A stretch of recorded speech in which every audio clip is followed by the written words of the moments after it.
Hello, I'm Eros from Adaptive Ops. Credentially, I am an NRA certified handgun instructor, and for the state of Utah, I'm a private security licensing trainer. I am a concealed firearm permit instructor, as well as a bail enforcement qualified firearms instructor here in the state of Utah. My friend John Whitney out of Idaho Falls, he founded Freedom Gun Targets, has sent me some targets to practice and to do some demonstrations on. And so I'm happy to partner with them and receive their targets. They send out their targets with a nice backboard. It's almost like utilizing the political sign platform where it has the wires that stick into the ground and then the plastic board backing. It works perfect for these targets. And so at this point, I'm going to go ahead and get the camera, open up the packaging, and show you the different targets that he sent me. There. Freedom Gun Targets. So here you have the standard silhouette. These are great for, especially if you do any competition shooting. I used to do competitions and do all that running and gunning fun stuff. These targets are great. You have your scoring A, B, C, D, A. So it's just like the when you're doing competitions. I'm going to fold these down on the inside here. It's a little bit of a breeze, so I don't want them to completely blow away. Okay, these are great. There's 5 main targets. They're kind of oval shaped, but they're orange in the center. Great for doing some precision and accuracy work. I like this. This is a hostage type situation. You have your bad guys in the back, and you could have it be the hostage up front, or vice versa, or you could have it be that the bad guys up front and the red is who you don't shoot. And anyway, either way, it gives you a lot of options. You have your circles that you could dial in for precision and accuracy. You could create a game, you know, racing against somebody else, shooting the targets, putting a hole in each target of these, the countdown 1, 2, 3, 4, 5, 6, and then you could dial in here. I don't know if you can see oh, you can't actually see my finger there. I slide it downward. There you go. You could dial in and try to get to the center of the X or the cross here, so you would be able to dial in how your firearm manipulation is for precision. Okay, this is a pretty similar silhouette target with a different type of scoring inside. You have your warm-up circles that you could be shooting. Looks like there's 9 of them. And again, you've got your countdown that you could do. You could call out the numbers for your students or whoever, or even for yourself, have somebody call out numbers, and then you have to time yourself for shooting the different targets in there. There's also instructions at the bottom for how to do your warm-ups and things like that. So these targets are great. Okay, 5 main circle targets that you can dial into. He has so many target options, it's not even funny. So he sent me a couple of each. There's that one again. Okay, this one has a different series of numbers inside of there. It's a good trainer target.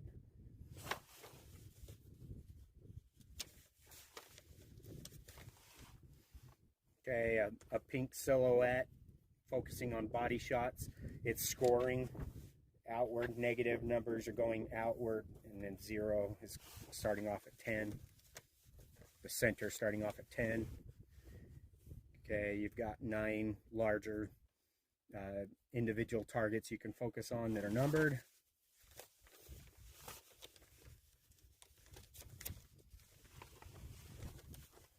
And move some of these out of the way. It is nice having the wind stopped by them. Okay, this is another scoring target. You could actually calculate the scoring down below once it's completed. It's an interesting target. I haven't ever shot this one before. I like the you know, the 3D effect that it has.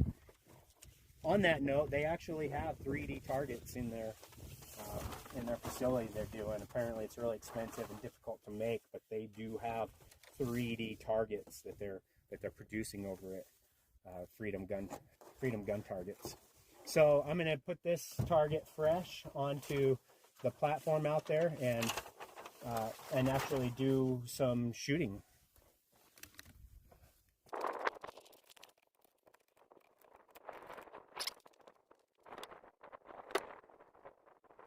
For this warm-up, I'm going to focus on the headshots, and just to get a little bit dialed in, I'm going to go through some instruction for you, some philosophies. People that know me know that I'm a PhD researcher. I'm currently working on my PhD, and I'm in the research stages. I'm done with my coursework, and so when it comes to research, it is something that is ingrained in me. And so I don't just take statistics and run with them. I like to go with statistics from the FBI Uniform Code. And they do their research on gunfights that have happened with law enforcement as well as others. And the statistics I want to talk about are the distances that gunfights happen. These hostile situations, it's indicated that it happens from 3 to 15 feet. Right now, I'm about 10 feet away. I don't know if it looks like that from the camera, but I am about 10 feet away from the target. So I'm not 3 feet, but that's okay. I'm gonna stay right about here to do my shooting. And with this, it's important to know what's beyond your background. You have your 4 NRA rules for gun safety, and that's keeping your finger off the trigger till you're ready to fire the handgun, and as well as treating every gun as if it's loaded, making sure that you know what's beyond your target, and don't point it at anything you're not willing to destroy. So I'm going to be following these rules as we move along, but one of the things I want to talk about is the importance of grip and stance when you're utilizing precision marksmanship, or the principles of precision marksmanship. So right now I'm going to go ahead and draw. I do have I use a Kydex holster, and it's important to have a sturdy belt if you're going to be using a concealed holster. A lot of people get after these holster manufacturers about the type of clip. Really, the clip on the holster that holds onto the belt, it actually comes down to the belt. Make sure you have a sturdy belt. I like this particular brand of a belt. It is a fabric belt, but it has 2 layers to it, which makes it thicker, so that when I draw my firearm, the holster is not going to come with it. The clip is going to actually hold on to it. So just a little pointer for you. Okay, I'm going to go ahead and make the firearm hot. And again, I'm keeping it pointed down range, finger off the trigger. So now I'm going to make it hot.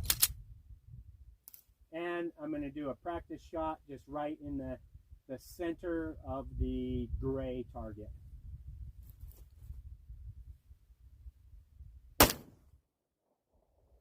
Okay, that was just below where the right eye of that target would be.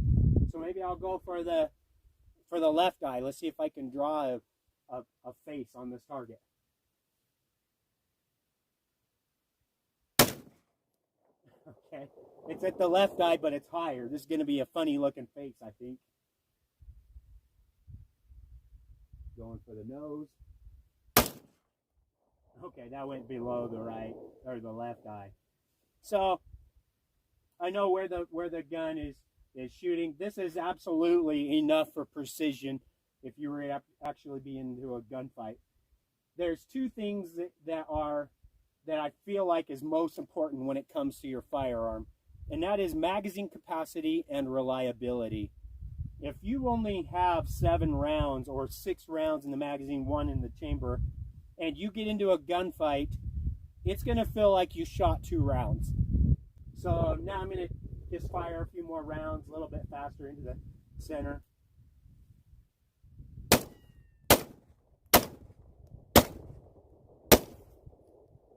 Okay, it's feeling pretty good. I'm happy with the way the firearm is handling. One thing I want to point out is that most gunfights, as they happen in that close quarter range, 3 to 15 feet, you can actually just point the gun right at the target and you're going to hit it. If you could throw that gun at the target and hit it, you could really just point right at it and use an instinctive type shooting.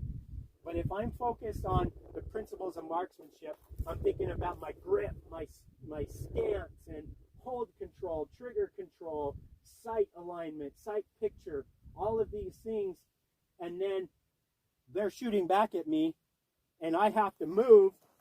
I'm coming out of the way, and I'm dodging or I'm running, trying to take cover.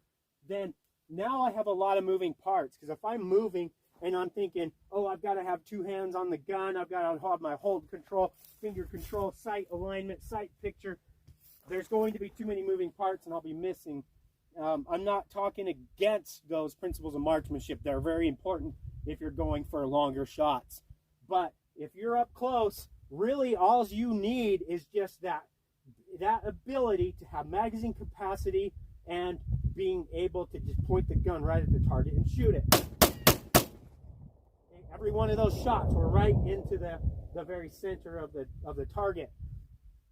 Now, in a gunfight or hostile situation, you're going to find that movement and distance are your best friend.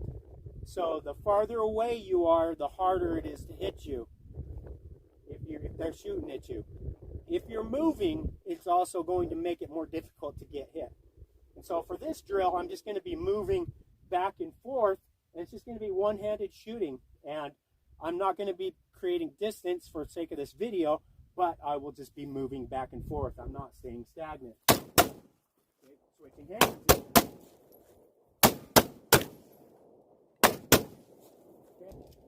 Okay, the handgun is empty.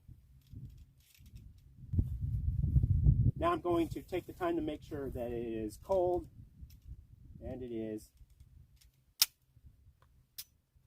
I'm going to reholster. I'm an advocate of, if you're holstering with a concealed holster, take the holster off your person first, insert the firearm into the holster, and then put it back onto your person. I am not an advocate of inserting the gun into the holster while the holster is on your belt. It could happen where your shirt might be on the inside of the holster, and when you insert the firearm, it just might catch on that trigger and fire it if you're putting a hot gun in there. So I'm an advocate of just removing the holster, insert the handgun back into the holster, and then put it back onto your person.